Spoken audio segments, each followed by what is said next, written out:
সাতক্ষীরা থেকে যেখানে জেলা প্রশাসন এবং ছাত্র সংগঠনের যৌথ প্রচেষ্টায় জব্দ ও ধ্বংস করা হয়েছে 1 ট্রাক পরিমাণ অপরিপক্ক আম।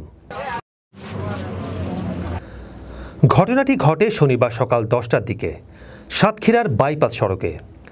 গোপন সংবাদের ভিত্তিতে বৈষম্য বিরোধী ছাত্র আন্দোলনের নেতাকর্মীরা প্রথমে বিষয়টি শনাক্ত করেন, পরে তারা ট্রাকটি আটক করে জেলা প্রশাসনকে অবহিত করেন।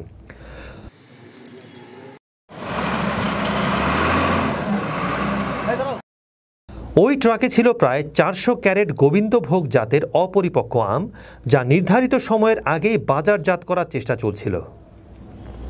সাতক্ষীরা সদর উপজেলা নির্বাহী কর্মকর্তা সোয়াইব আহমেদ জানান, জেলা প্রশাসনের নির্ধারিত সময়ের আগেই কিছু অসাধু ব্যবসায়ী আম বিক্রির চেষ্টা করছিলেন। ছাত্র আন্দোলনের সহায়তায় আমগুলো জব্দ ও ধ্বংস করা হয়েছে।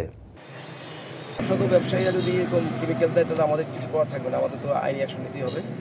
তবে যদি এটা ভালো আম হতো, এটা তো কেমিক্যাল যুক্ত আম, যদি এটা ভালো আম হতো তাহলে হয়তো 5 তারিখের পরে এটার যে মার্কেট মূল্য সে অনুযায়ী হয়তো অন এভারেজ 5 লাখ 5.5 লাখ এরকম টাকা হতে পারে। এটা তো বাজারের উপর ডিপেন্ড করে।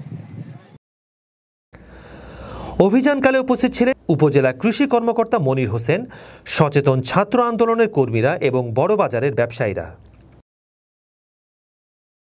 পাকানো হয়েছে তবে যে বিষ যুক্ত যে আম যদি কনজিউম করে। প্রশাসন জানিয়েছে, নির্ধারিত সময়ের আগে ফল তোলা ও বাজারজাতকরণ একটি দণ্ডনীয় অপরাধ, যা ফলে স্বাদ ও স্বাস্থ্য ঝুঁকি 2 বাড়ায়। দেখছিলেন সাতক্ষীরা থেকে আবু জাফরের রিপোর্ট।